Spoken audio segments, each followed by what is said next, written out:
Hello, my fellow Days of Our Lives faithful.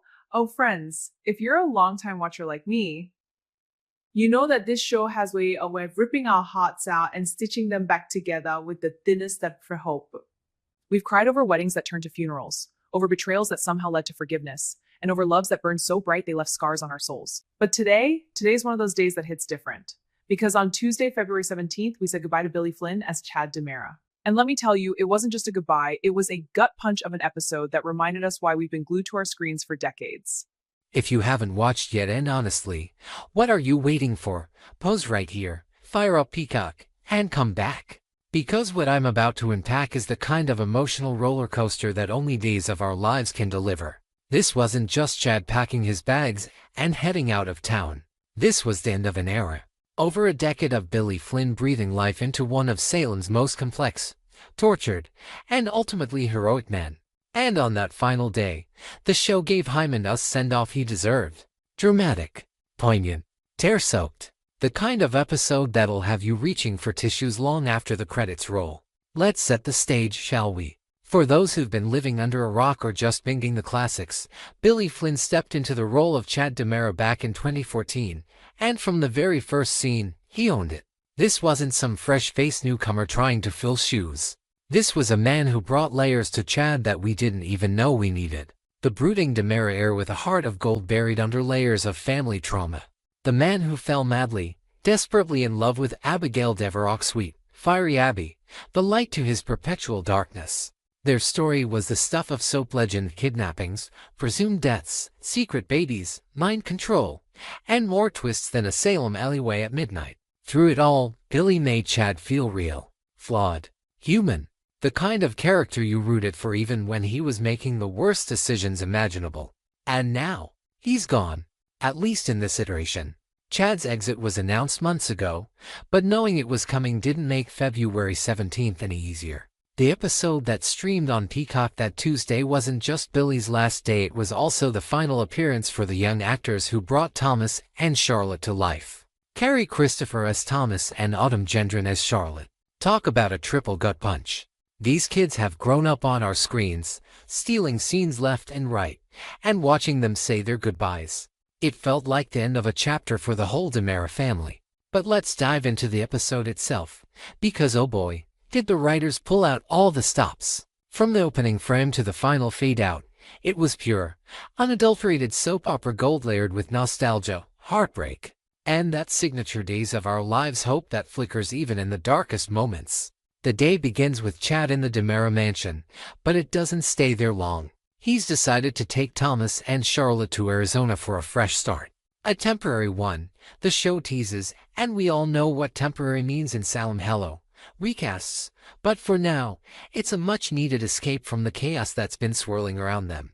The accusations against Jeremy Horton, the endless family drama. Chad's had enough. He wants his kids to breathe easy, even if it means leaving the only home they've ever known. First up, the emotional goodbyes to the Horton clan. And let me tell you, if you thought the Deveraux family reunions were tearjerkers, this one took it to another level. Chad, Thomas, and Charlotte gather at the Horton House at Horton House, that iconic set that's been the beating heart of Salem since the show's inception. Jack and Jennifer are there, of course. Matthew Ashford and Melissa Reeves, back for what feels like a full-circle moment. Jack, the man who's been like a father to Chad in so many ways, the one who helped him navigate the DiMera legacy without losing his soul. Jennifer, Abby's mother, the woman who's mourned her daughter alongside Chad more times than we can count.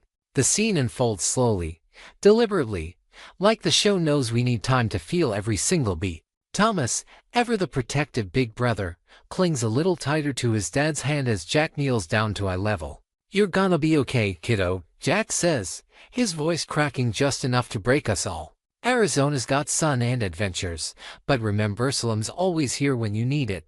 Jennifer pulls Charlotte into a hug that lasts forever, whispering stories about her mother, about how Abby would be so proud of the little girl she's becoming. Charlotte, with those big, innocent eyes that Autumn Gendron has perfected, looks up and says, "But what if I miss Grandma?" And Jennifer, she just smiles through the tears and says, "Then you call me. Every single day." Julie's there to Susan Seaforth Hayes, the matriarch who's seen it all and then some. She's the one who steps in with that classic Julie wisdom, the kind that feels like a warm blanket on a cold Salem night. Chad DiMera, she says, pulling him into one of those fierce, no-nonsense hugs. You listen to me. You've carried this town on your back more times than I can count. You've loved fiercely, lost more than any man should, and still stood tall. Don't you dare forget that. The kids chime in with their own little goodbyes, them as promising to send pictures of the dessert. Charlotte asking if they can bring back cactus souvenirs. It's light and heavy all at once, the perfect mix of laughter through tears that Days does better than anyone. But the real gut-wrencher, the moments Chad has alone. Because this episode wasn't just about the goodbyes to the living. It was about the ghosts that haunt him, ones that have defined him for years. After the family farewell, Chad slips away to the DiMera penthouse one last time. The place is quiet, almost too quiet. And there, on the mantel, is the wedding photo. You know the one. The black and white shot of him and Abigail on their wedding day. Her in that stunning gown. Him looking at her like she hung the moon and stars. Billy Flynn plays this moment like a masterclass in restraint. He doesn't sob. Not at first. He just stands there, fingers tracing the frame, his jaw tight, eyes glistening. The camera lingers so. How it lingers in his face as the memories flood in. We see flashes in our minds, their first kiss in the square, the proposal on the rooftop, the vows they exchanged in that church before everything went to hell. The way he held her through her dead episodes, the joy when Thomas was born, the devastation when she died the first time, and then the real one. A single tear escapes, then another. Chad doesn't wipe them away. He lets them fall, whispering to the photo, "I'm doing this for us, Abby, for the kids. But God, I miss you every damn day." It's raw. It's real. It's the kind of performance that reminds you why Billy Flynn earned every bit of praise he's gotten over the years. He didn't just play Chad, was Chad, carrying the weight of that love story on his shoulders like it was his own. From there, it's off to the Horton house again, but this time, it's empty. Or at least, it feels that way. The lights are dimmed, the furniture covered in shadows.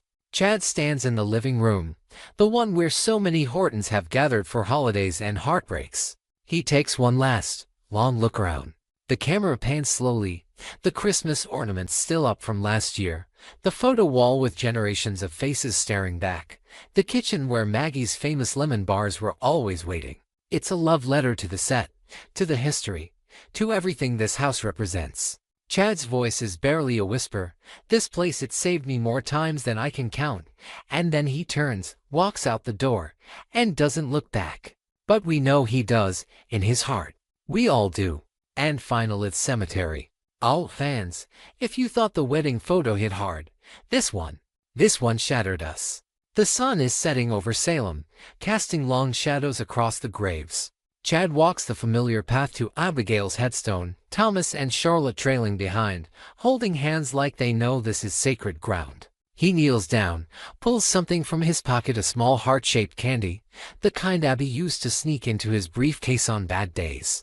He places it gently on the stone, right next to the flowers the kids brought.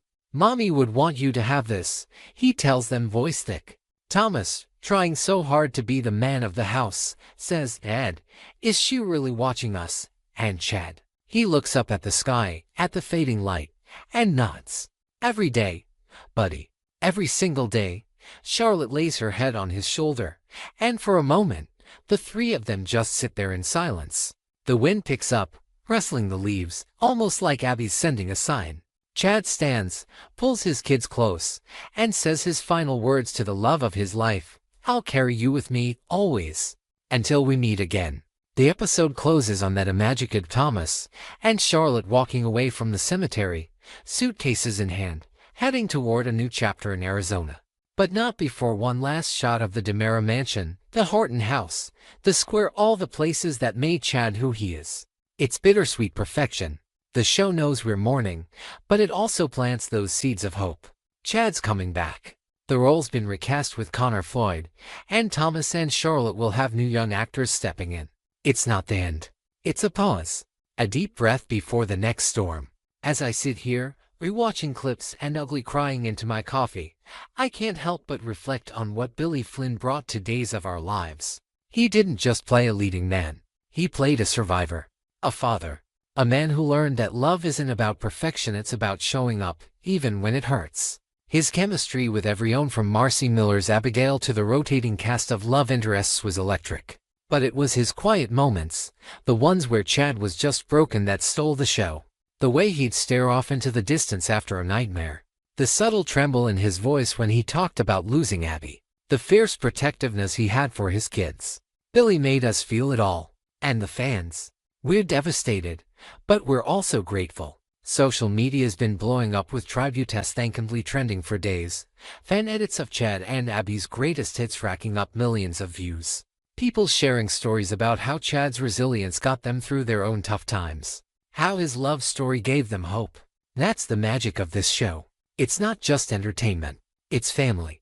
It's therapy. It's a reminder that even in the craziest town in America, love wins eventually. So, to Billy Flynn, thank you. For the laughs, the tears, the swoons, and the screams at the TV. You gave us a Chad DiMera we'll never forget.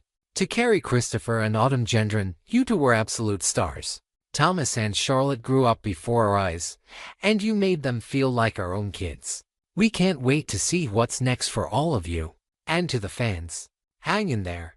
Salem's not done with the DiMeras yet. Connor Floyd's Chad is on the horizon, and who knows what fresh Heller Heavenly writers have in store. But for now, let's raise a glass or a mug of Julie's famous chowder to Billy Flynn's Chad, the man who loved hard, fought harder, and left us all a little better for it. What did you think of the episode? Did the cemetery scene destroy you as much as it did me? Drop your thoughts in the comments. I'm dying to hear. Stay till next, stay hopeful, and remember, in Salem, goodbyes are never forever.